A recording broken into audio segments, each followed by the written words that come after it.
سيدنا ومولانا أبي القاسم محمد.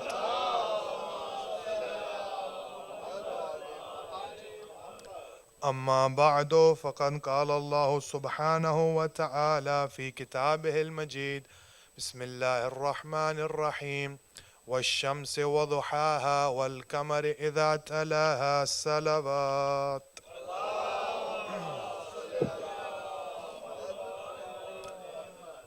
Respected brothers and sisters in Iman, there was once a man in Iran.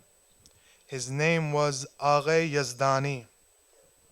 He used to live in Iran and he had a friend. Agha Yazdani was a noble man. He always used to pray, but his friend, he never used to pray. Sometimes he used to pray, sometimes read the Quran, sometimes not. So his friend ended up getting sick, and that sickness caused him to die. So Agha Yazdani, as we all do, he buried him in a graveyard. When he buried him, when he was standing on his grave, he said this to himself: well, how is Allah subhanahu wa ta'ala going to forgive you? You have never done any good deeds. 30 days passed away, a month passed away, and his friend comes into his dream and he says, "Oh Yazdani, I have made paradise." Yazdani looks at him and he sees he's wearing the white clothes of paradise. He said, "How did you end up going to Jannat?" And he replied, he said, "Yesterday, Ustad Ashraf's wife has passed away. Because of her, Imam Hussein and all of his companions came to the grave and they said their salams on her. Because they all arrived, Allah subhanahu wa ta'ala has forgiven the whole graveyard." So Agha Yazdani, he thought this was just a dream, that it wasn't a reality. The next day he wakes up and he goes and he says, and he sees Ustad Ashraf used to have a shop. On his shop it says the shop is going to be closed for 3 days because of death of my wife. So he goes to his house and he asks, "Was your wife a Zakare Hussein?" He says, "No." "Was your wife a Zawari Hussein?" He says, "No, she had the wish, but she could never make it." And then he says, "I know one thing she used to do every night. Before going to sleep, whatever condition she was in, however tired she was, whatever day it was, before going to bed, she used to do one amal, and that amal was say salam on Abu Abdullah and his companions." With the intention that Abu Abdullah will come to our graves, let's all say salam to him and his companions. Assalamu ala al-Husayn wa ala Ali ibn al-Husayn wa ala awlad al-Husayn wa ala ashab al-Husayn. Assalamu ala al-Husayn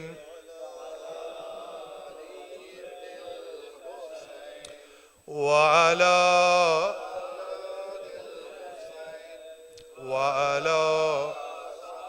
with the loudest of the voices. Assalamu وعلى علي ibn al-Husayn وعلى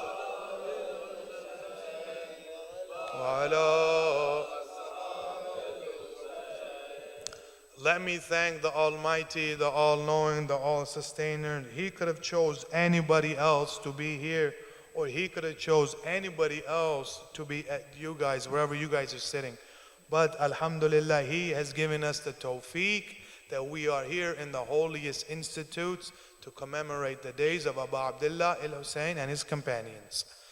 We will continue our topic, which was what lessons can we learn from the event of Karbala and Abu Abdullah al-Hussein.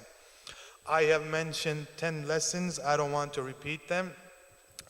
The 11th lesson we can learn from the event of Karbala is how to control your nafs, how to control your emotions and your desires. What is nafs? Nafs is the inner desire you have, the wishes you have that you keep within yourself and you don't share them with anybody. No place has Allah promised 9 times in the Quran. Nowhere has Allah promised 9 times, but when He talks about the nafs, He promises 9 times. In the Surah Shams, when you read it, you will see that He has promised 9 times. And then He says, قَدْ أَفْلَحَ مَنْ زَكَّاهَا.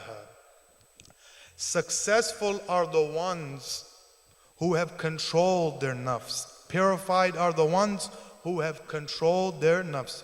وَقَدْ خَابَ مَنْ دَسَّاهَا. And the failures are the ones who cannot control their nafs. They cannot control their emotions or their desires. To me and you, success means having a big bank account, having the job that me and you always wanted, becoming a doctor, becoming an engineer, and having a successful life. Yes, that's positive. We need to do it. But without that, we can't survive. But you are putting so much time in your lives, going to school, going to colleges. Are you putting the same amount of time for your religion? You're putting so much time for the body. The life expectancy of a man in America is what, 75 years old? And for the female, it's 80 years old. You do so much work for the life that's only 80 years old. And what about the life that's the hereafter?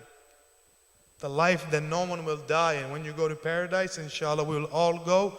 That's the non-ending life. We try and we try, we work so hard. Yes, going to schools, going to colleges. Recite a salawat.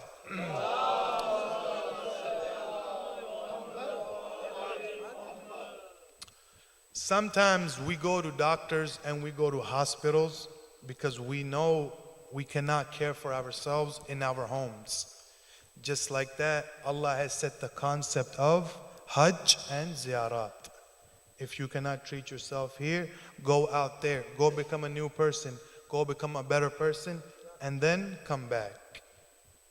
While doing this, when we go to the doctors, they give us medicines, right? And we all know every medicine has a side effect. And we know if we take these medicines, there's a side effect that will affect on us. Just like that, if a alim or a Maulana or a scholar tells you something, yes, it's going to hurt. Yes, it's the truth. By him telling you the truth, he's not doing it for himself. He's doing it for the community.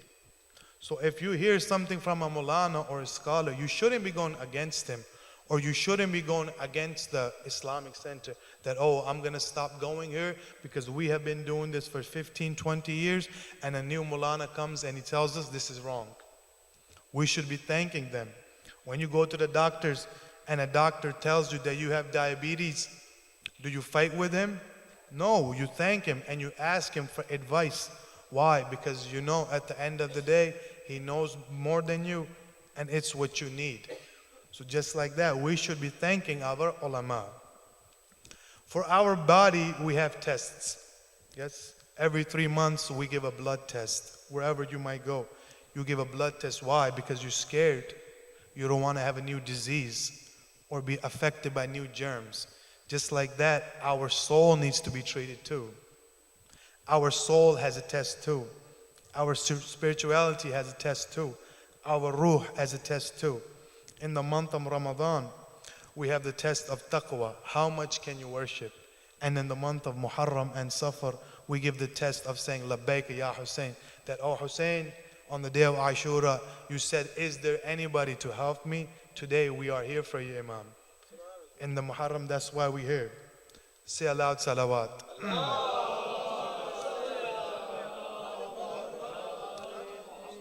We work on our bodies, going to different gyms, Planet Fitness, LA Fitness, paying monthly, every month, $50, $60.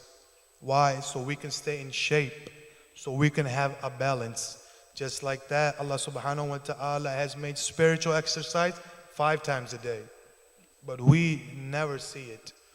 We accept it. We leave it. If you look, Islam has not left us in any way. We have left the Islam in every way.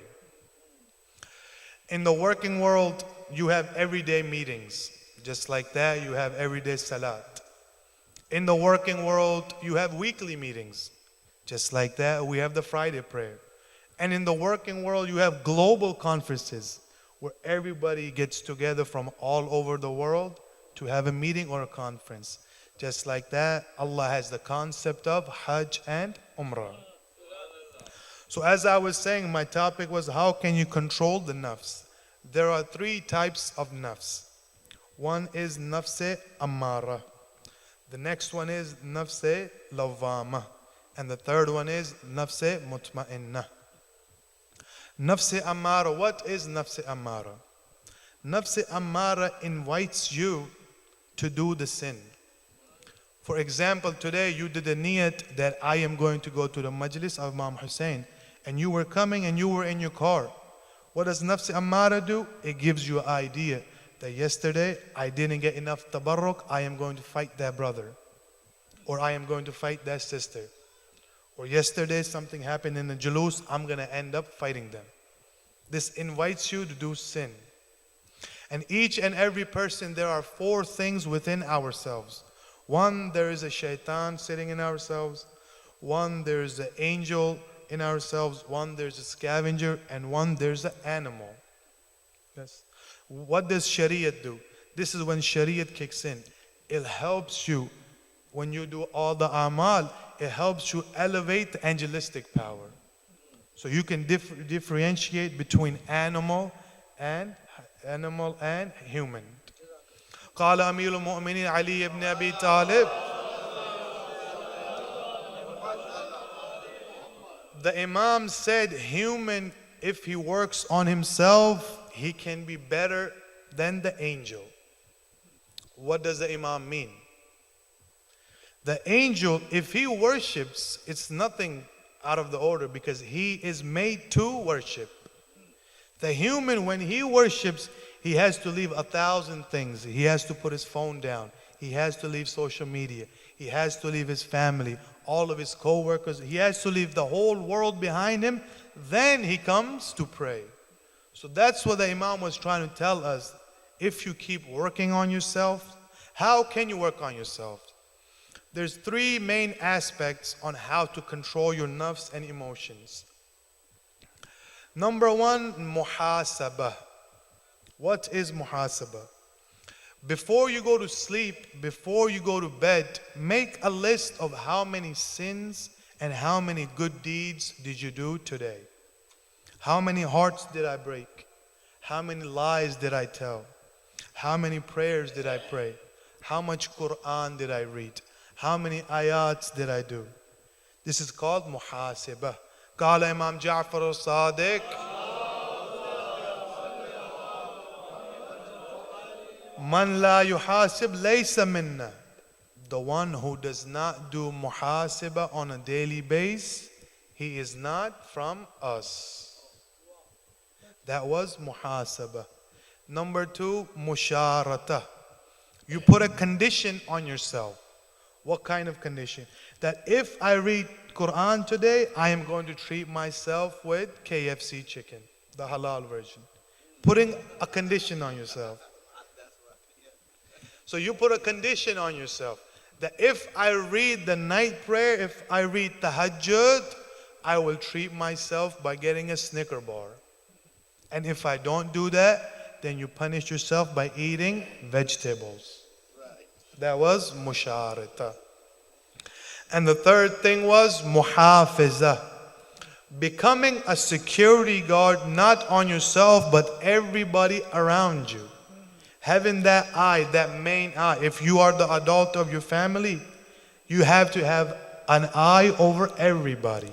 All of your kids, all of your co-workers, the friends that your kids hang out with. This is called muhafadha.